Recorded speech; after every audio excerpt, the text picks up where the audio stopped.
Welcome to This Week in Common Sense for the second week of December 2020. This Week in Common Sense is the weekend podcast of Paul Jacob. My name is Timothy Virkala, and we are going to cover the big stories of the week that have appeared on thisiscommonsense.org. Well, this has been quite a week. It sure has. I think there are two quotes that are going through my mind this week. And the first quote is from Los Angeles Mayor Eric Garcetti, who said, "It's time to cancel everything." And that's why on, what was it? Was it Monday or Tuesday or one day this week? We had a script entitled "Cancel Freedom?" ? And the other quote is also in that same commentary, Cancel Freedom, at thisiscommonsense.org. But it's the Andy Griffith quote of the year, except it has a little bit more edge to it than even Andy Griffith. We have talked many times about how, every cop should log 100 hours of the Andy Griffith show and watch Sheriff Taylor putting common sense policing into action on that program before they ever go out on the street and try to police themselves, just in case they are a little bit more like Barney Fife. And so we're always looking for policemen who, kind of exude that, hey, let's try to make sense and all get along. But Chad Bianco, I believe is his last name, is a sheriff in Riverside County. And after all the lockdown orders from Mayor Garcetti and also from Gavin Newsom, who, as governor of California, placed 33 million people under stay-at-home orders where they're not supposed to walk outside. They want to ride their bike around the block. No, they're not supposed to do that unless they're an essential worker going to an essential job. And of course, as we have talked about at thisiscommonsense.org and on this podcast, but we've also had commentaries where we've brought this point out, this coronavirus does have a racial component. So often they talk about, it's disproportionately harming, Black Americans or Hispanics or what have you. And oftentimes those effects have absolutely nothing to do with someone's race. It has to do with their socioeconomic status. And so they're just kind of trying to play up race, but something else is at work. People who are richer have more opportunities and more choices and more ways to dodge bad happenings, oftentimes, than people of lesser means. But the coronavirus, it has been found, and, it's not proven, I don't know if there's a scientific consensus around the globe. There's a bunch of studies and a bunch of evidence that there is a correlation between a lack of vitamin D, a vitamin D deficiency, which a lot of people have of all races, and severe effects of the coronavirus, of COVID-19. So the way it breaks out is that a very high percent, I believe it's in the 70s percent of Black Americans are deficient, either slightly or more so, for vitamin D. Among white Americans, I think it's like 22-25%, something like that. And the reason being is that the melatonin, is it melatonin? Is that the name? I get that right, Tim? Melanin. There it is. See, I got it wrong. That's why you're here. I'm creating all kinds of opportunities for people. I'll continue, I'm sure. So it's easier for white folks to absorb the sunshine in through their skin and get the benefit of extra vitamin D. And so it's true for everyone that the idea that you shouldn't walk around the block, especially in sunny California, or ride your bicycle around the block, that's not good health advice. That's bad health advice. And when they're mandating it and saying they're going to arrest you or fine you or punish you in some way if you don't do as you're told, even though no one seems to have any idea, or our media never even asked the question, by what authority are you doing all this stuff? And oftentimes these cases, as in Michigan, have gone to the state Supreme Court. And the state Supreme Court in Michigan months ago said, no, you don't have the power to do that. And of course, we wrote a commentary. I don't recall the name of it at the moment, but we have a search engine and you put Michigan in. Do you remember what commentary that was? You'll have to go further. Well, it's the one where basically after the court said, no, you don't have that authority, the Attorney General of Michigan said, well, we're going to continue to enforce these mandates that we don't have the authority to enforce or make. I'm afraid I don't. So I didn't figure you were going to be able to pull the, I was tweaking you there. Yeah, you lost me. And you got me right when I'm coughing too. That's a bad right. combination. It hurt in the end. So, whether they have the authority is one question.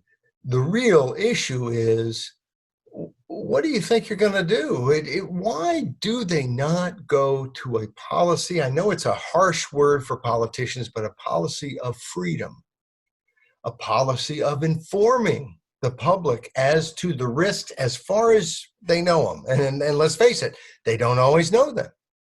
And they ought to admit that they aren't all powerful and all knowing.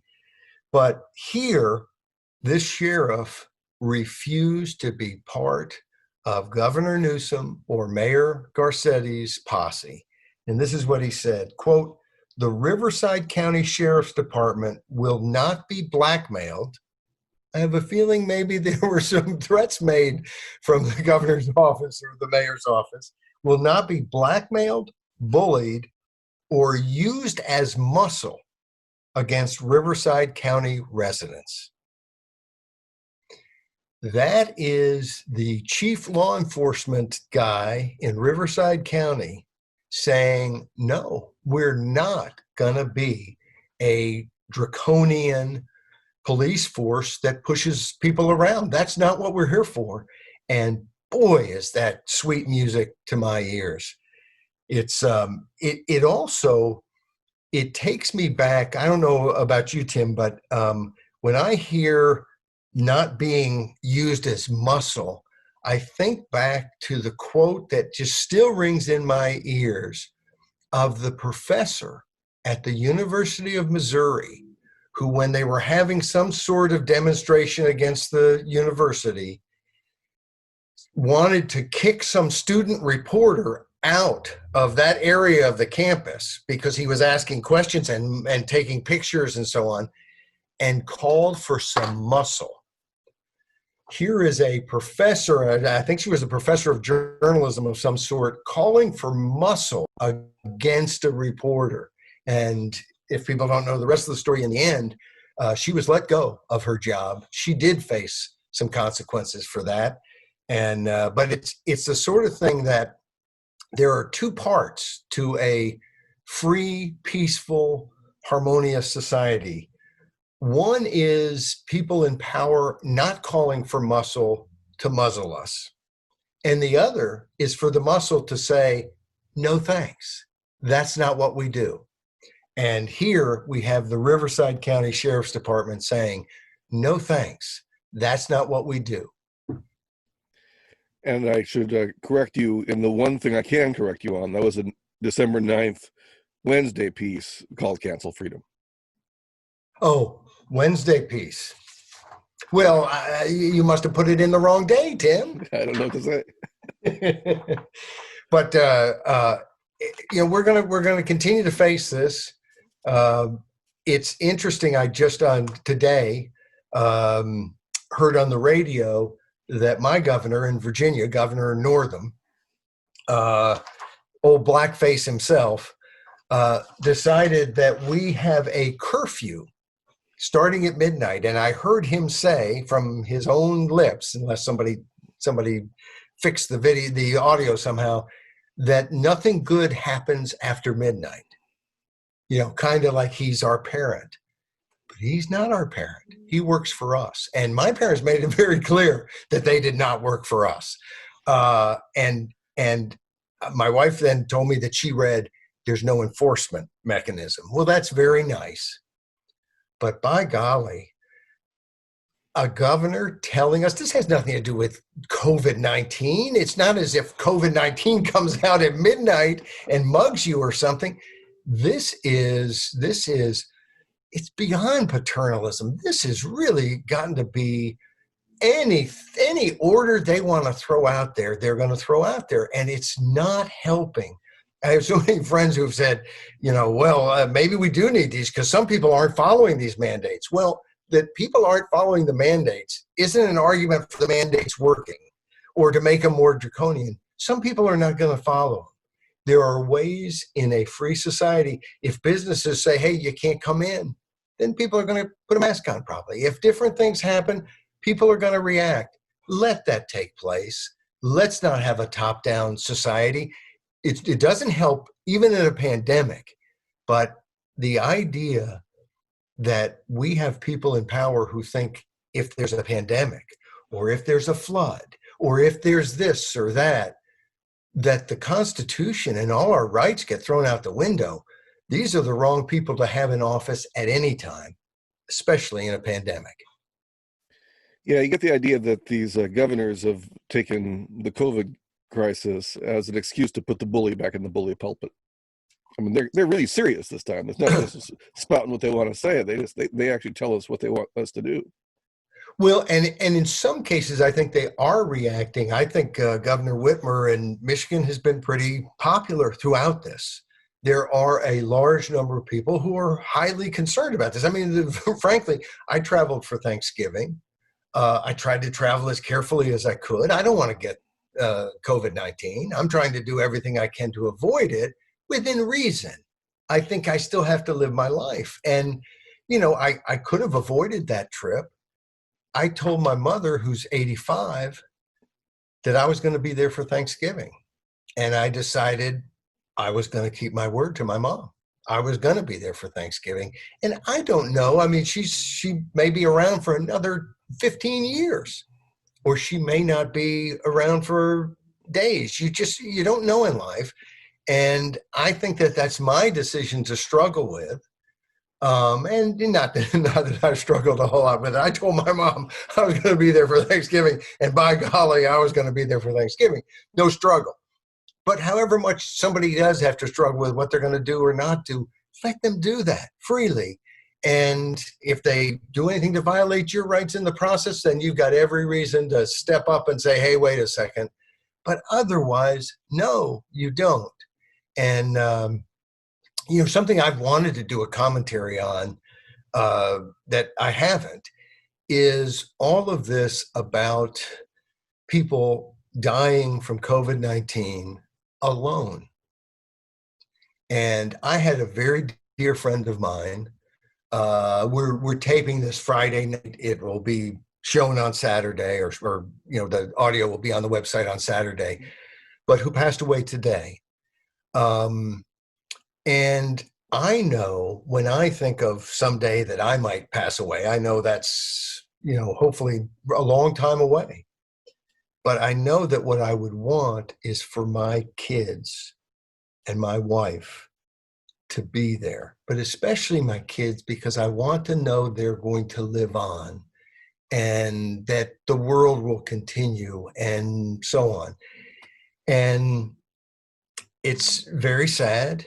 This is a friend of mine I went to school with. He's my age, way too young, but his kids were with him in the hospital in Little Rock, Arkansas. And I think that makes a difference to me.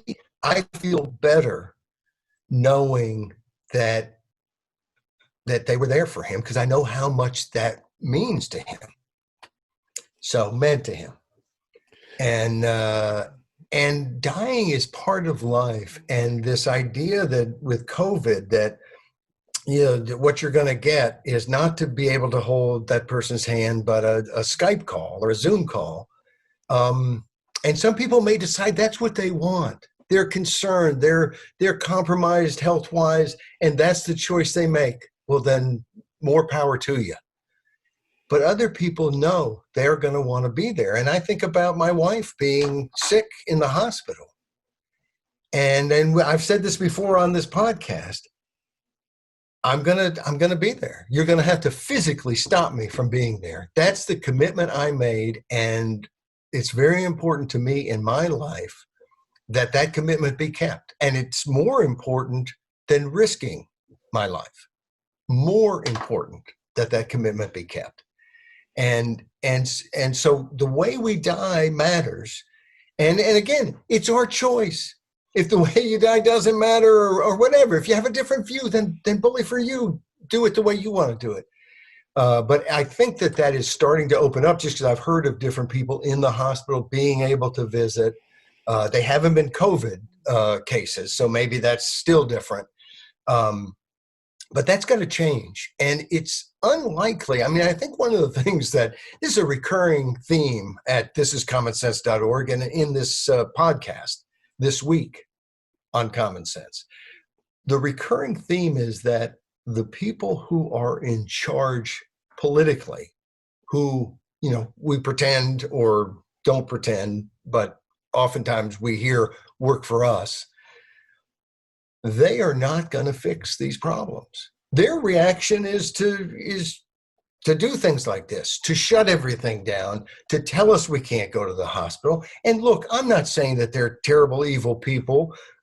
Maybe they're trying to help us in every way that they can, but they have to respect us enough to do that through persuasion.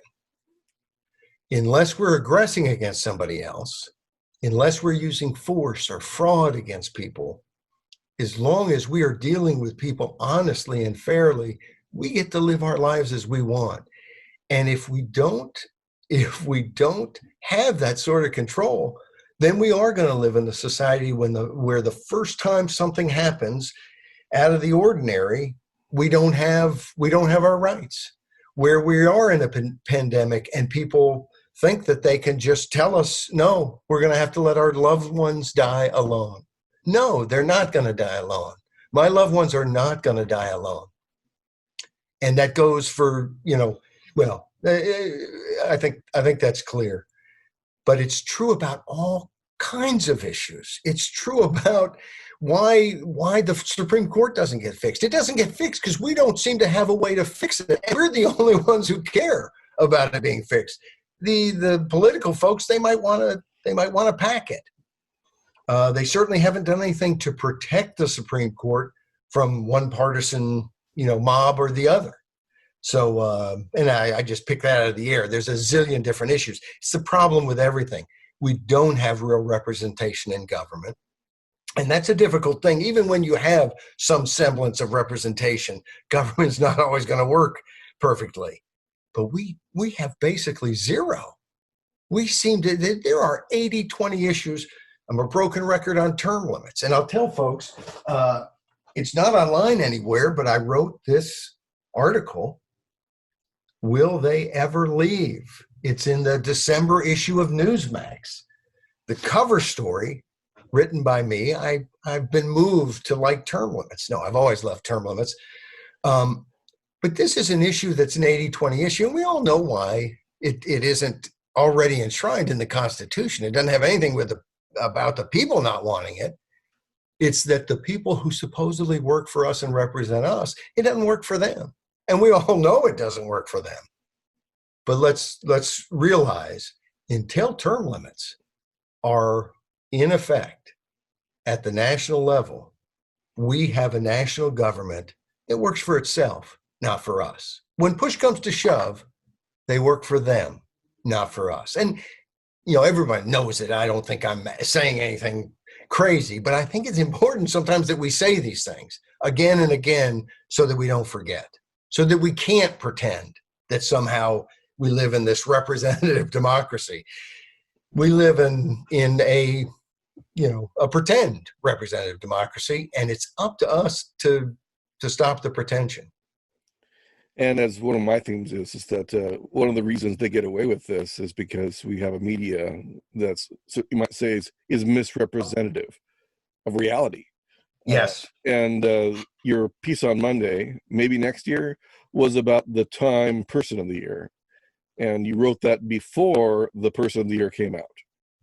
Yes, and boy, we should, for one, in Time has an opportunity here, and they're rapidly losing it, just in the same way that the Nobel Peace Prize used to be a way you could give some effort attention. I remember when the women in Northern Ireland, one Protestant, one Catholic, who were working across, those religious lines for peace, got the Nobel Peace Prize. That mattered. It raised something important to public attention, and it rewarded people who don't tend to get any other reward.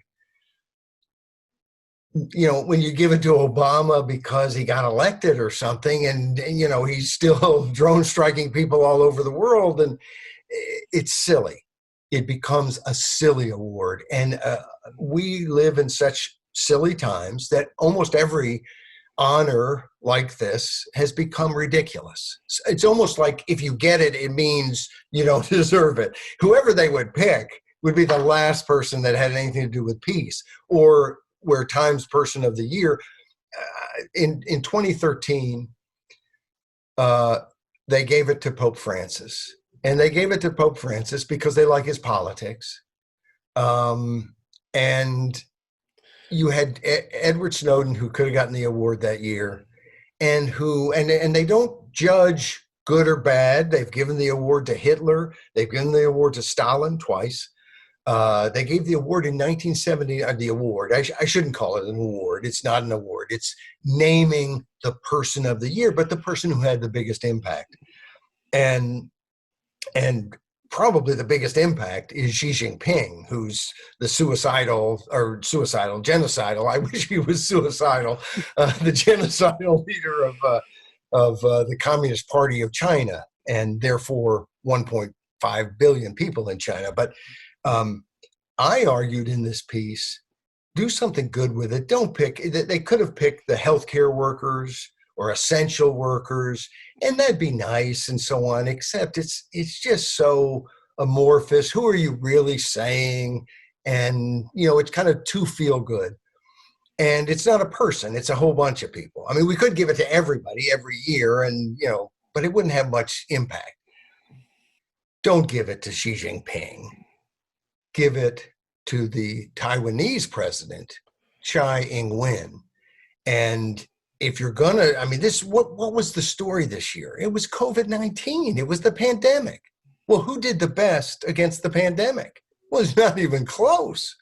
Taiwan, where there's all kinds of contact with China, has I don't know if they have 200 cases yet. It's just they had almost no problem. They dealt with it very, very well, from testing to contact tracing to just, having, part of it is they have a population that tended to trust the things that their leaders were saying because there's a certain amount of respect going back and forth. That's kind of a nice thing. But she deserves credit for that. And it'd be a way to recognize whether China wants to consider them an independent country or not. It is a piece of ground that people live on and spend their lives in a free and democratic society where they have accomplished tremendous things, and not tremendous things in the way of stomping on people's rights. And so what a wonderful message that would have been. Anyway, I knew they weren't going to do that, of course, because Time's a little bit American-centric, maybe. Not that they haven't picked world leaders. Say in 1979, after the Iranian hostages were taken, they picked Ayatollah Khomeini. So, we had him staring at us off the cover of Time. But instead, they have oftentimes picked a recently elected president. Whoever wins the presidential campaign oftentimes has gotten picked Donald Trump was Person of the Year because of his victory in 2016. And Biden could have been that person this year, although only 3%, and this may have changed in late vote counting. Who knows? Who knows how many fraudulent votes there were in time? They picked, but they did allow people to vote and influence them maybe. Well, Joe Biden got 3% of the votes when I looked at it. He had 3%. Fauci had the most votes. And I pointed out in this piece, maybe next year, where I complained that I didn't get the award. Not an award. I just should have been named. Anyway, Fauci had the most votes. And of course, Fauci is as responsible as anybody. If you think there was a poor response to the coronavirus in the U.S., this is a guy who's been in charge of that part of our government for almost 40 years. So, it seems to me that's the last guy in the world who should get it, and he didn't get it. In the end, they picked Joe Biden and Kamala Harris. Oh, right now there's no punishment for that. In the future, I could be hauled away if I screw that up again. And knowing me, I screw up names all the time, so I will. Write me, please. That I think is really interesting because I think there's a feeling, I don't think I'm alone in this, that Joe Biden's not likely to make it through a full term. He's already talked about not running for a second term, and of course he'd be 80 years old. So I think that's a good idea for him not to run for a second term. But frankly, I don't think he'll serve out a full one term. And I could be wrong. I don't have any crystal ball. I'm just thinking that we're likely to see a President Harris. And so maybe that was part of the feeling here. And of course, during the campaign, there were different hits on them that they weren't sure whose administration. At one point, Harris had said a Harris administration or something. And Biden, half the time in his stump speeches from his basement, was talking about being elected U.S. Senator. So anyway, we live in strange times. And this is the first time ever that a vice president has been named Person of the Year, but it's the first time ever that a vice president-elect team has been chosen as Persons of the Year. And interestingly enough, some people might say, wait a second, President-elect, come on, let the legal stuff play out. Well, it's Friday night late, and today the Supreme Court rejected Texas's lawsuit. And so that looks like it's stopped. We have not, we did write a little bit about some of the conspiracies this week, but we'll wait to get into that.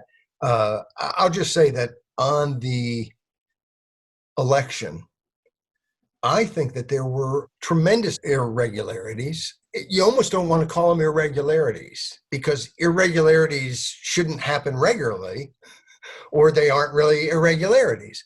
But there is a tendency for election law not to be well known, not to be very tight. And I think that the Trump campaign can point to all kinds of things that have happened that shouldn't have happened. There were different laws passed in states that required a constitutional amendment where there was no constitutional amendment, or where that required a law and it was just a decision by the Secretary of State or the governor. There were problems. But the problem with those problems in terms of how Trump would somehow overturn this election is that they're not specific, they're not rectifiable in a clean, easy way. And I knew going in, courts are very reluctant and say it's because they're weenies and they don't want to take the heat. But I think there's also some common sense to it too, that you don't want to throw out a lot of votes.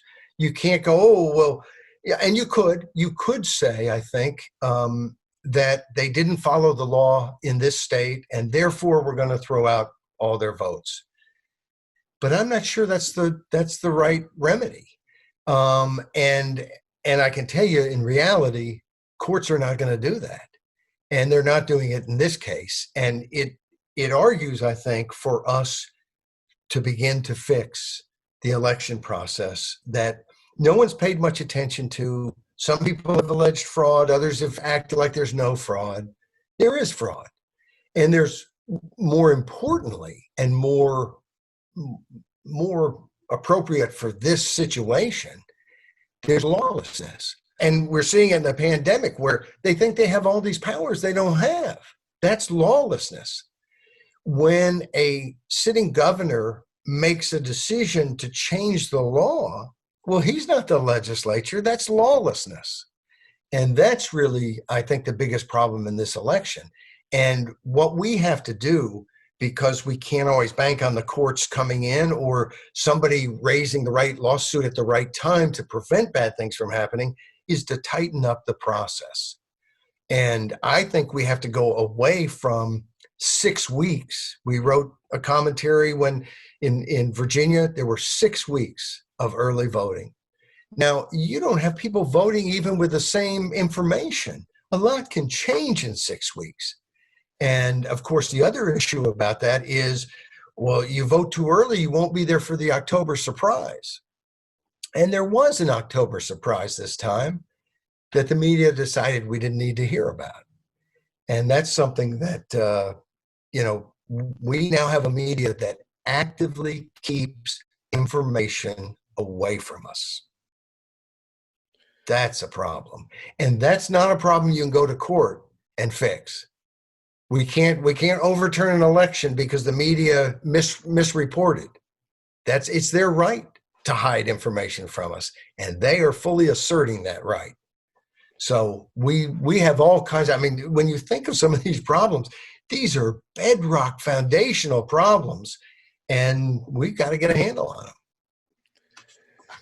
On Tuesday, you wrote a piece called Wolves, Checks, Balances, which is kind of about procedures. Again, we're talking about how to think about the constitutionality and the legitimacy of direct democracy within the Republican context.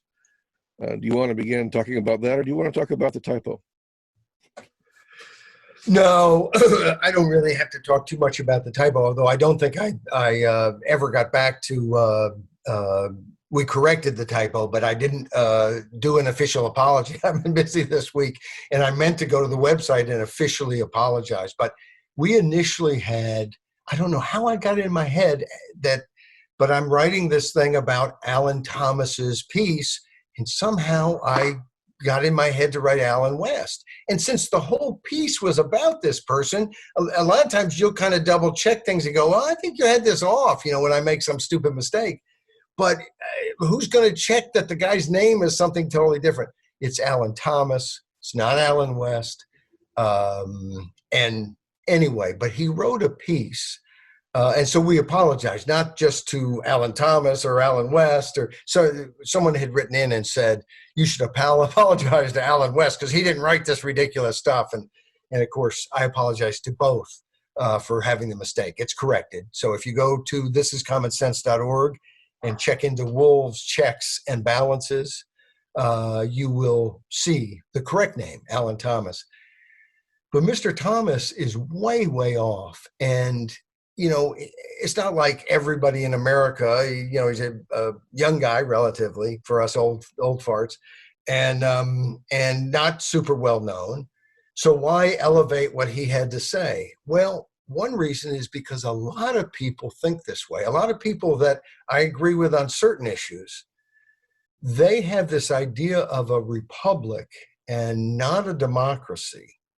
And that's true. It's really important to know the difference. Although most people who talk about democracy understand that. They're not talking about we should vote on everything. They believe in certain rights being written into a constitution, which is what we have. But oftentimes when people want to argue against initiative and referendum, what's called direct democracy, where voters can take a petition and refer a law that the legislature passed to the ballot box, that's called a referendum, or they can come up with their own thing. Maybe it's something like term limits. and they write it up, and they get the petition signatures, thousands, tens of thousands, hundreds of thousands, over 1 million, depending on the state, and they put it on the ballot, and we vote on it. And sometimes when the people who lose these votes look at it, they think, well, that's not right. Somehow they were just able to pass this thing that, boy, if it had been in the legislature could have blocked it. We could have somehow blocked it. And that somehow the democracy that's used when we vote directly on an issue is too much democracy.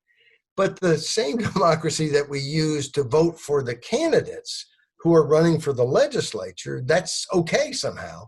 And then when they get elected by the same people and go off to the Capitol and make a decision, including a decision to veto what the people would have voted for directly, that's a republic. And that's a good thing. And the good thing about a republic is that if at the ballot box through direct democracy, through initiative and referendum, or in a legislature by democratically elected representatives, there is a law passed that violates our rights, we have the right to go to court and challenge that law. And we have a system of judicial review that is supposed to then strike down that unconstitutional law, no matter how many individual citizens voted for it or how many legislators voted for it.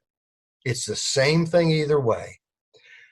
But in reality, I will submit this, in the real world of politics, very few statutes passed by the legislature are challenged, and even fewer are overturned, because the courts tend to give all kinds of deference to what legislators do. And this is especially true, I think, in the federal courts, where they're sometimes hostile to initiative and referendum, and they're less hostile than the state courts are to it. But when they deal with initiatives, which have been very public, and which, because they're so public, attract attention, and people think, well, maybe I'll challenge that because I really don't like how that vote went, I think the courts are much more sympathetic to overturning laws passed by the voters through direct democracy than they are the laws passed by the legislature. And I've never really known anybody who would argue the other side of that. I think if you look at so many more laws passed by legislatures than passed at the ballot box through voters. In fact, even the vast majority of measures on the ballot that voters vote on directly are put there by legislatures, not through citizen petitions.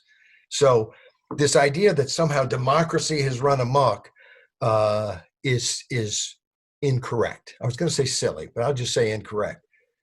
The other part of it is this attitude that we need to somehow write the rules so that we win, even when we're in the minority. That when we see that the public is over here, and I know if you're listening to this on audio, you're wondering, where are you pointing? Anyway, but no matter where the public is, that we don't really have to convince them to agree with us. We don't have to change their minds. We just need to change the system somehow so that whatever hold we have in the legislature can't be usurped by the actual people who that legislature is supposed to work for. That's kind of oftentimes the way they talk about it on the right. On the left, when they lose an election, is because we don't have enough democracy. We need to change 6 or 8 or 10 rules. And sometimes the rule changes make sense. Sometimes they don't make any sense. I'm not for 16-year-olds voting. I don't think that that's a smart way to go about it. But the left tends to push that, it wasn't real democracy if we didn't win. And the right tends to say democracy is a terrible thing if we didn't win. The bottom line is we have to convince our friends and neighbors to get on the same page enough that government doesn't roll over us. And so, I don't want any initiative ever passed that violates anyone's rights. I want a court system that stops it. And I think we have one that largely stops it.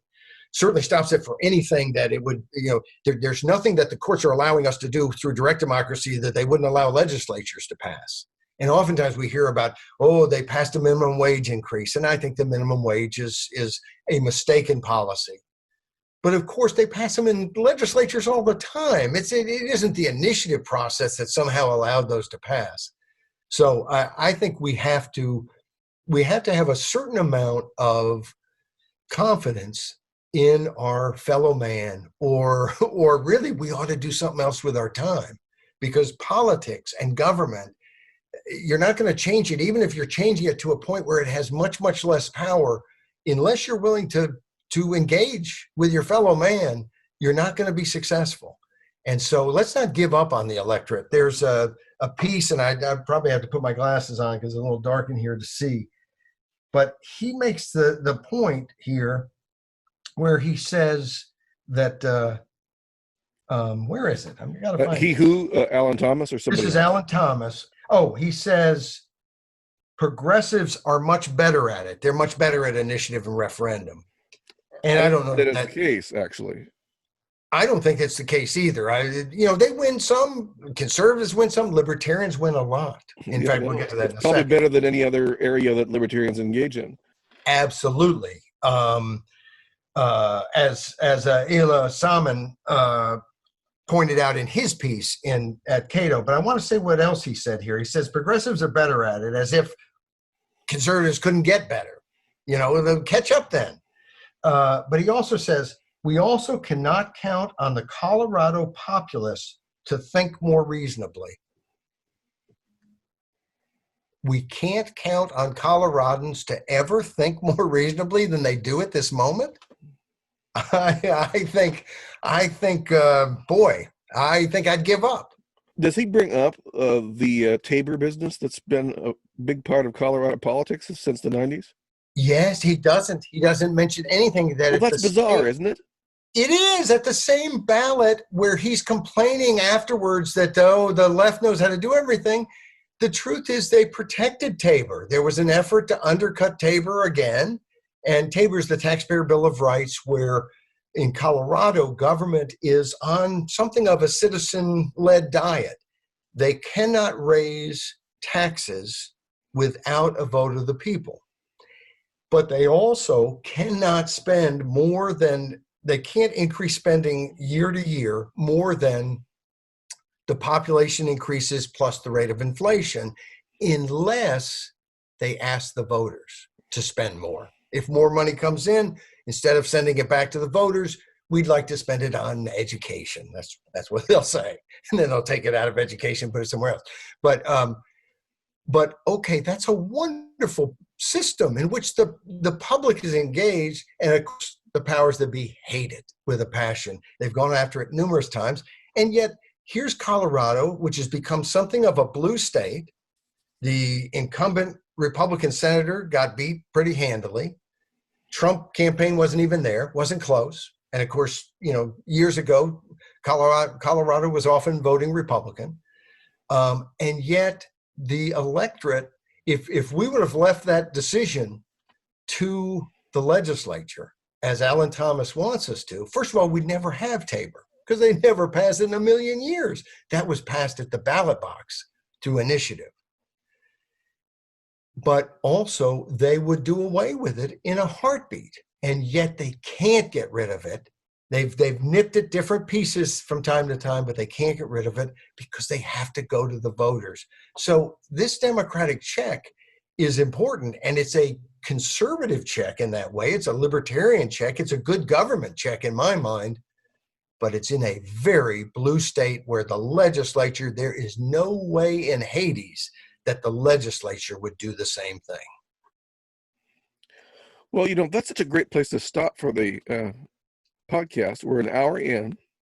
We've given the people quite a bit, and we've radically thought in times past that we could actually skip as many as 2 or even 3 episodes of Common Sense. People can, after all, go to thisiscommonsense.org.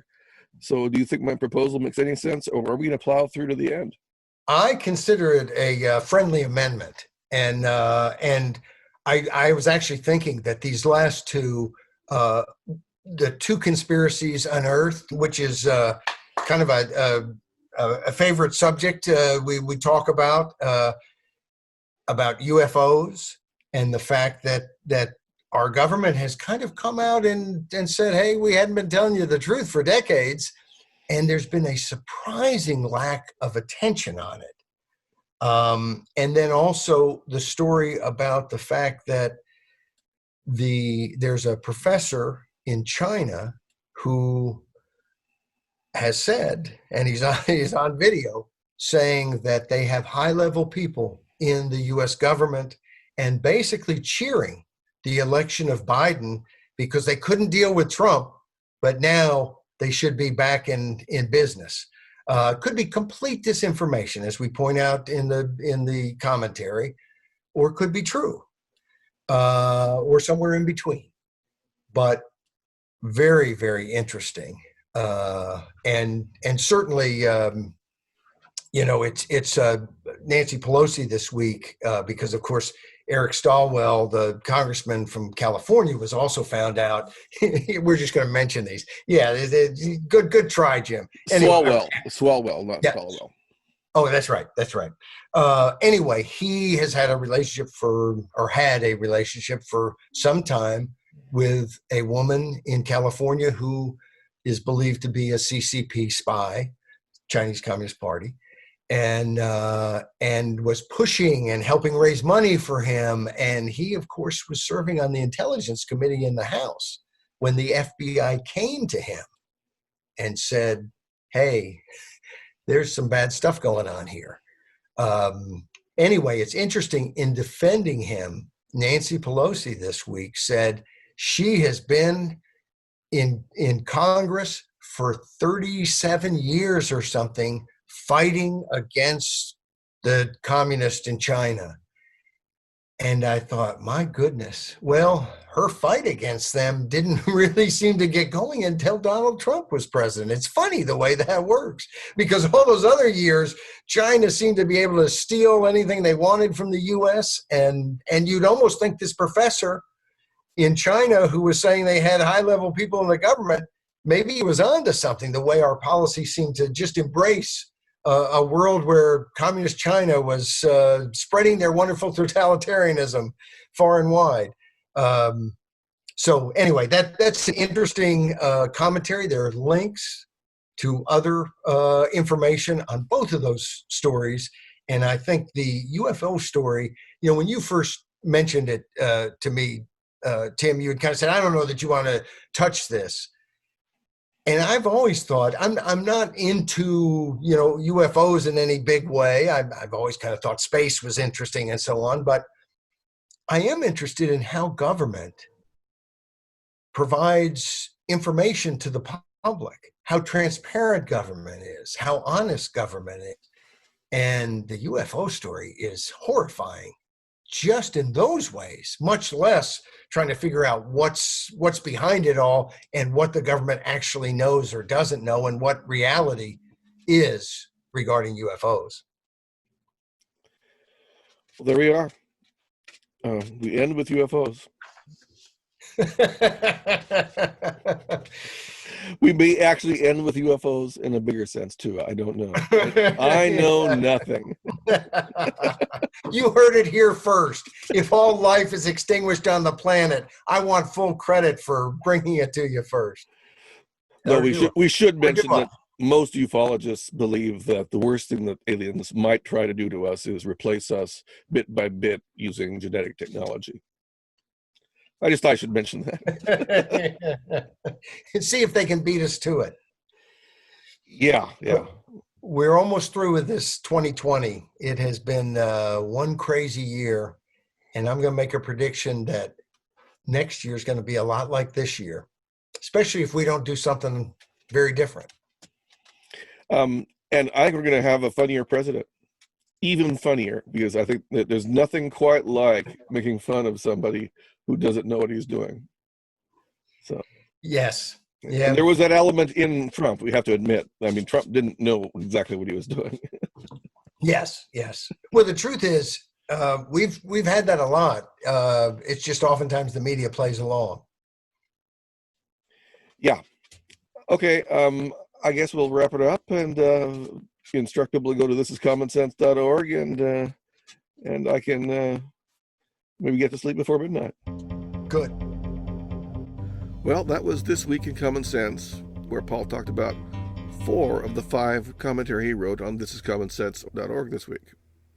The 5th one was Sign of the Times, and you can find it at thisiscommonsense.org. And in honor of that missing piece, I've titled this whole podcast, Sign O' the Times. My name is Timothy Virkola. I help Paul with these podcasts. And you can find me at workman.com and at Workman on social media. That's Workman with an I, not an O. And you should always come back to thisiscommonsense.org to find Paul's podcasts, vlogs, special videos, and of course commentary every day of the week.